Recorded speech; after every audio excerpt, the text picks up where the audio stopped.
গোপালগঞ্জে এনসিপি প্রোগ্রামে বাকশালীদের হামলা হয়েছে। আসল সমাবেশ শুরু হওয়ার আগেই হামলা কিন্তু হয়েছে। সমাবেশ তখনও শুরুই হয়নি, ওরা পৌঁছায়নি। সমাবেশের পরেও সেখানে হামলা হয়েছে। সেই সমাবেশে হাসনাত আবদুল্লাহ স্লোগান দিছে মুজিববাদ মুর্দাবাদ। শুনেন। মুজিববাদ মুজিববাদ মুর্দাবাদ মুর্দাবাদ মুজিববাদ মুজিববাদ মুর্দাবাদ মুর্দাবাদ মুর্দাবাদ মুর্দাবাদ মুজিববাদ মুজিববাদ মুজিববাদ মুজিববাদ মুর্দাবাদ মুর্দাবাদ ইনকিলাব ইনকিলাব জিন্দাবাদ জিন্দাবাদ। এনসিপি যাইতেছে গোপালগঞ্জ শহরে, আর বাকশালীরা টুঙ্গিপাড়া পাহারা দেয়। আরে বেকুব, টুঙ্গিপাড়ার দায়িত্ব তো আমার। লোহা না গরম হইলে হাতুড়ি দিয়ে লোহায় বাড়ি দিয়ে লাভ আছে কোনো? বাকশালীদের ঔদ্ধত্য আর জনগণের ঘৃণা সেই পর্যায়ে পৌঁছাইলে টুঙ্গিপাড়া জয় বাংলা হয়ে যাবে, কেউ ঠেকাইতে পারবে না। টুঙ্গিপাড়া বাঁচানির একমাত্র রাস্তা হইতেছে বাকশালীদের জাতির কাছে ক্ষমা চাওয়া, নয়তো অপেক্ষা করা লোহা গরম হওয়ার। পিনাকির শপথ মিস হয় না। যা কইছি করে দেখাবো ইনশাল্লাহ। আওয়ামী লীগ আসলে কি, বাকশাল আসলে কি? একটা নিষিদ্ধ ঘোষিত সংগঠন যারা 16 বছর ধরে রাষ্ট্রকে দখল করে রাখা আয়নাঘর আর গুমখুনের রাষ্ট্র বানাইছিল। 1 বছর হয় নাই হাজার হাজার ছাত্ররে মারলো পাখির মতো গুলি কেরা। আর এই ছাত্রলীগ আওয়ামী লীগ নিজেরা অস্ত্র হাতে হাসিনা পুলিশের সাথে নামিছিল। তাদের মধ্যে যারা পলাইছে তারা তো পলাইছেই, আর বাকিগুলা গোপালগঞ্জে যায় ঢুকিছে। রাজনৈতিক নেতাদের জন্মস্থানে সেই দলের একটা প্রভাব থাকে দীর্ঘদিন, এটা স্বাভাবিক। গোপালগঞ্জেও আওয়ামী লীগের প্রভাব থাকবে, আওয়ামী মনোভাবাপন্ন মানুষ থাকবে, কিন্তু একটা রাজনৈতিক দলের শান্তিপূর্ণ কর্মসূচি করতে দেবে না। প্রাইভেট বাহিনী দিয়ে অস্ত্র হাতে সমাবেশ শুরুর আগেই সমাবেশ স্থল ভাঙবে, এটা কি মগের মুল্লুক? কেন বিএনপিকে তো গত ফেব্রুয়ারিতে সমাবেশ করতে বাধা দেয় নাই? আমরা তো কথা বলার সভা সমাবেশের স্বাধীনতা চাইছি, রাজনীতির স্বাধীনতা চাইছি। হাসিনা এটা করতে দেয়নি, তো গোপালগঞ্জে কি এখনো হাসিনার শাসন চলে? বিএনপি ওখানে করতে পারলে এনসিপি কেন করতে পারবে না? মানে গোপালগঞ্জের আওয়ামী লীগের সাথে কি এমন প্রেম বিএনপির যে তারা সমাবেশ করতে পারবে, আর কি এমন শত্রুতা এনসিপির যে তারা যাইতেই পারবে না? বিএনপি কি হাসিনার বিরুদ্ধে লড়াই করে নাই? এই বিএনপি যখন 2024-এর 14 সেপ্টেম্বরে প্রোগ্রাম করতে যাইতেছিল, তখন গাড়ি বহরে হামলা করে 3 জন বিএনপির নেতাকর্মীকে মাইরা ফেলাইছিল এই গোপালগঞ্জের বাকশালীরা। আর আজকা বিএনপির কর্মীরা উল্লাস করিচ্ছে আওয়ামী লীগের মতোই, যে এনসিপি মার খাইছে, দাওয়া খাইছে, উল্লাস করিচ্ছে। হ্যাঁ, কি বেকুবের বেকুব রে। তো বিএনপি পরে প্রোগ্রাম করলো যখন, তখন কোনো হইল না কেন? কোনো অ্যারেঞ্জমেন্ট হয়েছিল নিশ্চয়ই। তো যখন পরে বিএনপি প্রোগ্রাম করতে গেল, তখন কেন আওয়ামী লীগ ট্রিগার্ড হইল না? কেন ডাক্তার জাহিদ ট্রিগার্ড হইল না? কেন কচু খেতে ট্রিগার্ড হইল না? কেন আগে থেকে আওয়ামী লীগেরা চ্যালেঞ্জ ছুড়ে দিতে থাকলো? প্রশ্নটা এখানেই। তার মানে বিএনপির সাথে গোপালগঞ্জ আওয়ামী লীগের এই মুহূর্তে কোনো কনফ্লিক্ট নাই। কনফ্লিক্ট আছে এনসিপির সাথে। তার মানে এনসিপি সেই শক্তি যা হাসিনাকে উৎখাত করছে, তারে ঠেকাইতে হবে। বিএনপির সাথে আর কোনো শত্রুতা নাই। তাই আওয়াজ তুলছে গোপালগঞ্জের ছাত্ররা ঢুকতে পারবে না, ঢুকলেও বাইরে হতে পারবে না। এইটা ছিল মিথ। এই মিথ চুরমার হয়ে গেছে। রাজনৈতিক দলের কর্মসূচিকে নিরাপত্তা দেওয়া পুলিশের কর্তব্য, আর্মির কর্তব্য। এনসিপি মারপিট করতে যায় নাই, সভা করতে গেছে, রাজনৈতিক সভা। এনসিপির হাতে অস্ত্র ছিল না, আমরা সবাই দেখছি। তারা খালি হাতে গেছে, পুলিশ আর্মি নিরাপত্তা দিছে, তাদের পেশাগত কাজ করছে। পুলিশ আর্মি এই কাজটা করছে রক্তপাতহীনভাবে, কোনো প্রাণ ঝরে নাই, যতক্ষণ পর্যন্ত এনসিপির নেতারা ছিল। এটাই বিজয়, হাসিনার জামানাকে অতিক্রম করে যাওয়ার বিজয়। এই বিজয় এলো বর্ষা বিপ্লবের নায়কদের হাত ধরে। গোপালগঞ্জে মুজিব বিরোধী সমাবেশ করতে যাওয়া যায়, নিরাপদে ফিরেও আসা যায়, কোনো প্রাণঘাতী সংঘাত ছাড়াই। তারা তাদের কর্মসূচি শেষ করে ফেরত আসছে। এই ঘটনার রাজনৈতিক মূল্য অনেক। এইগুলাই ছোট ছোট বিজয়। আর গোপালগঞ্জের জনগণ নামে নাই, নাম ছিল বাকশালী গুন্ডারা। ওরা মরণপণ লড়াই করতে পারে না, সেটাও তো দেখলেন। এখন বলবেন কই 4 জন তো মারা গেছে। হ্যাঁ, মারা গেছে, কারণ তারা এনসিপির নেতারা ফিরে আসার পরে নানা জায়গায় হামলা শুরু করেছিল, বোমা আগ্নেয়াস্ত্র নিয়ে, এমনকি জেলখানা আক্রমণ করেছে। ক্যাজুয়ালিটি হয়েছে তারা ফিরে আসার পরে। আরও অনেককে চিনবার পারলাম এই সুযোগে। যেমন ধরেন বাংলাদেশের মিডিয়াগুলা, যেমন প্রথম আলো, জাউরা, ও বলছে যে কিছু লোক এসে হামলা চালাইছে। এই লোকের পরিচয় তারা জানে না। মতি মাহফুজকে এমনি আমি থাপড়াইতে চাই, জাউরার জীবন ভালো হবে না। এখন আবার কচু খেতে আসিছে মানবাধিকার নিয়ে, ওরে আমার ওরে। ওবার মানবাধিকারও বুঝে। মানে আপনি একজন খুনি ডাকাতের মানবাধিকারের পক্ষে দাঁড়াবেন, জার্মানিতে নাজি পার্টির সদস্যদের মানবাধিকারের পক্ষে দাঁড়াবেন। ওই সারাক্ষণ করে ধান্দাবাজি, জানেন? কই থেকে কি টাকা কামানো যায় তার ধান্দা করে। টাকা কামানো খারাপ কিছু না, কিন্তু মিনিমাম নৈতিকতা তো থাকবে। একটা এক্সাম্পল দিই, ওই যে মুস্তাক মারা গেল না, রিমান্ডে নিছিল, তার সাথে কিশোরকে ধরেছিল। কেন ধরেছিল জানেন?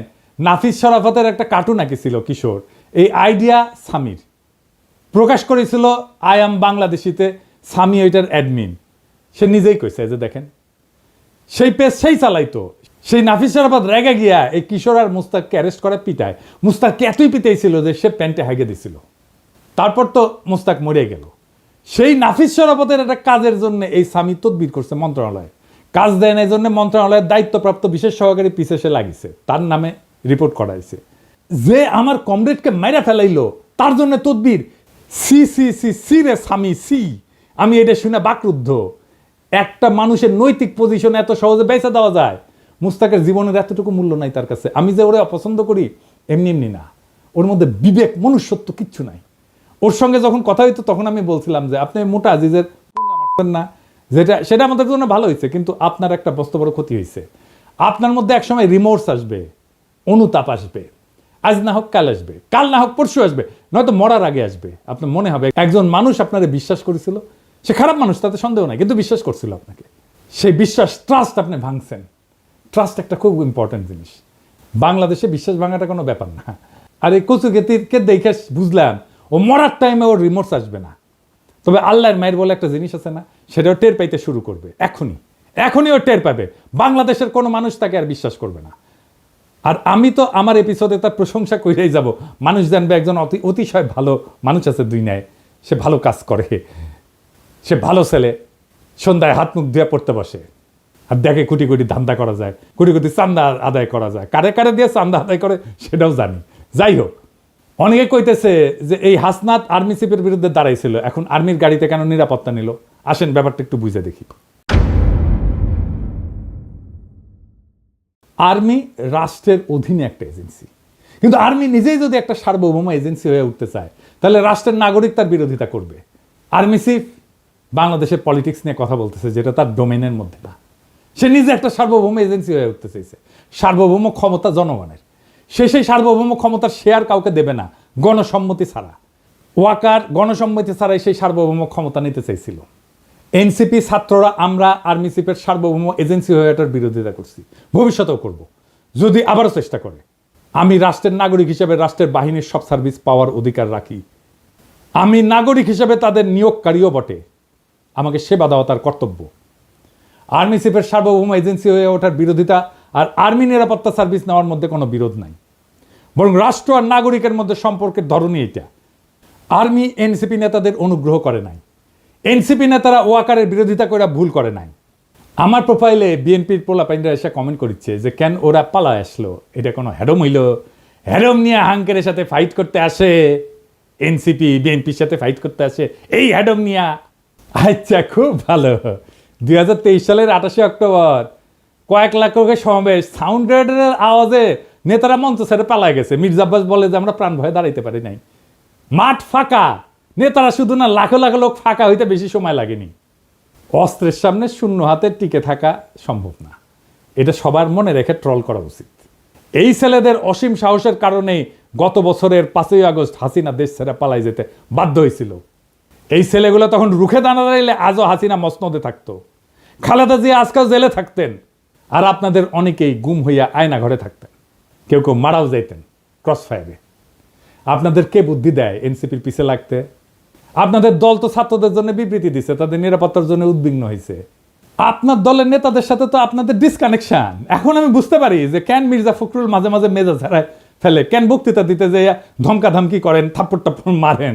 তাদের সাহসের প্রশংসা করতে না পারলে চুপ থাকেন। ওরা হুমকি সত্ত্বেও ওখানে যাওয়ার হিম্মত দেখাইছে। হামলার পরেও তারা সমাবেশস্থলে গেছে, বক্তৃতা করছে, মুজিববাদের বিরুদ্ধে স্লোগান দিছে। এই অসীম সাহস দেখানোর জন্য তাদের ধন্যবাদ।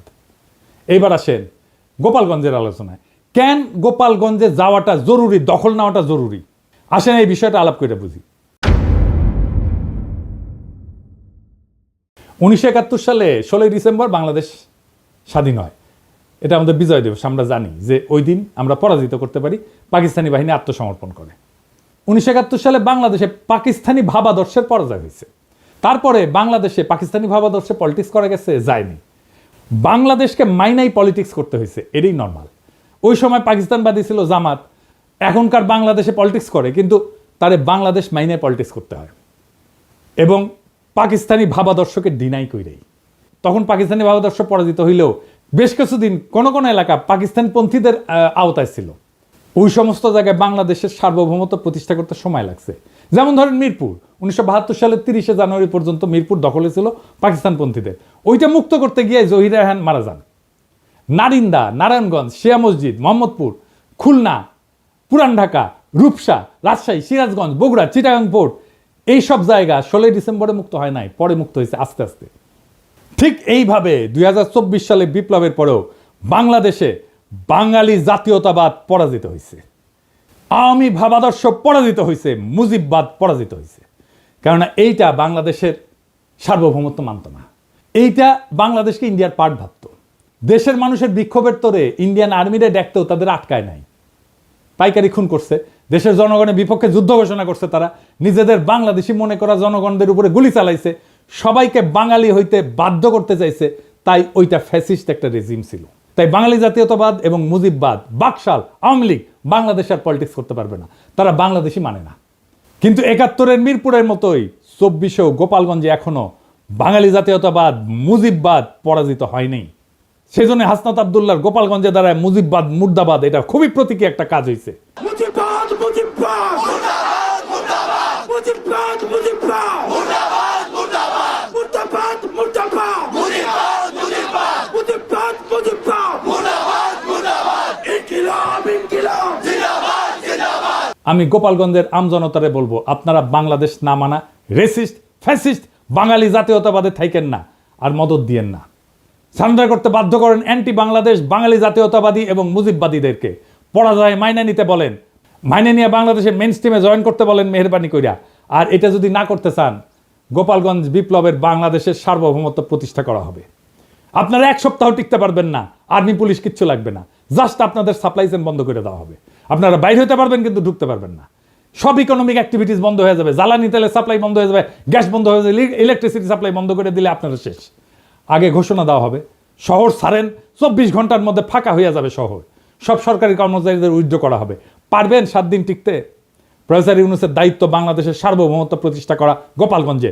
আবার 1 মাস পরে মার্চ টু গোপালগঞ্জ ঘোষণা করা হবে, যদি আপোষে সারেন্ডার না করে তাইলে। বেগম জিয়া বলছিলেন গোপালগঞ্জের নামই বদলায় যাবে, গোপালগঞ্জ আর থাকবে না। শুনেন, আপনি কি এখন মুখটা বন্ধ কেন? এই যে মহিলা, আপনার মুখটা এখন বন্ধ কেন বলেন তো? কি বলছিলেন এতক্ষণ ধরে? মুখটা বন্ধ কেন এখন? দেশ কোথায়? গোপালী? গোপালগঞ্জ জেলার নামই বদলে যাবে, বুঝছেন? গোপালগঞ্জ আর থাকবে না। এইটা বাস্তবায়ন করতে হবে। এর জন্য 2টা কাজ করা যায়। এক, গোপালগঞ্জের নামটা বদলে ফেলাই যায়, বা জেলা সদর পরিবর্তন করে অন্য উপজেলায় নিয়ে যায়, নাম বদলে দেওয়া যায়। গোপালগঞ্জ বদলে কাশিয়ানি করা, কিন্তু মৌলিক কোনো পরিবর্তন করা হবে না। আর 2 নম্বর হচ্ছে গোপালগঞ্জের উপজেলাগুলোকে জিওগ্রাফিক্যাল লোকেশন, রোড কানেক্টিভিটি এবং হিস্টোরিক্যাল কালচারাল কানেকশনের ভিত্তিতে অন্যান্য জেলার সাথে রিডিস্ট্রিবিউট করে দেওয়া, গোপালগঞ্জ জেলায় বাদ দিয়ে দেওয়া। এক্ষেত্রে যেটা করা যেতে পারে, 1 নাম্বার, কাশিয়ানি এবং গোপালগঞ্জ সদরকে নড়াইলের সাথে যুক্ত করে দেওয়া যায়, মাকসুদপুর উপজেলাকে মাদারীপুরের সাথে যুক্ত করে দেওয়া যায়, কোটালীপাড়াকে বরিশালের সাথে যুক্ত করে নতুন নামকরণ করে দেওয়া যায়, আর টুঙ্গিপাড়াকে বাগেরহাটের সাথে যুক্ত করে নতুন নামকরণ করা যায়। তো এতে একটা জেলা কমে যাবে। তো একটা জেলা যদি কমে যায়, তাহলে আমরা কোনো একটা জায়গাকে, যেমন ভৈরব বা লাকসামকে নতুন জেলা ঘোষণা করে মোট জেলার সংখ্যা 64 রাখা যায়। এখন সময় আসছে একটা প্রতীকী কিন্তু বাস্তব সিদ্ধান্ত গ্রহণের। গোপালগঞ্জে বাংলাদেশের মানচিত্র থেকে কেবল এক প্রশাসনিক জেলা হিসাবে না, একটা দমন পীড়নের দুর্গ হিসাবে, বাকশাল মুজিববাদের দুর্গ হিসাবে চিহ্নিত করার ইতিহাস থেকে মুক্ত করতে হবে। টুঙ্গিপাড়া বা গোপালগঞ্জ কখনো একটা পরিবার বা মতাদর্শের ব্যক্তিগত দুর্গ হতে পারে না। এটা বাংলাদেশ নামের জাতির অংশ। এই জাতির মালিক জনগণ, কোনো পরিবার না। 1972 সালে যেমন মিরপুর জমাট পাকিস্তানি জাতীয়তাবাদ ঘুরাই দিছিল, জনতার বিজয়, সে তেমনি 2025 সালে গোপালগঞ্জে ভাঙতে হবে সেই বাঙালি জাতীয়তাবাদ, মুজিববাদের ছত্রবেশী ফ্যাসিবাদের দুর্গ। 21 শতকের বাংলাদেশে জায়গা নাই সেই রাজনীতির যারা বাংলাদেশকে ভারতীয় মতাদর্শের গুদামে পরিণত করতে চায়। গোপালগঞ্জের প্রশাসনিক পুনর্বিন্যাস শুধু রাজনৈতিক প্রতিশোধ না, এটা ভবিষ্যতের জন্য বার্তা। আর কোনো জেলাকে পরিবর্তনের দুর্গ করা যাবে না। যে জেলা জনগণের বিরুদ্ধে চলে যায়, তাকে আবার জনগণের ভিতরে ছড়াই দিতে হবে। এই দেশ কারো ব্যক্তিগত জমিদারি না।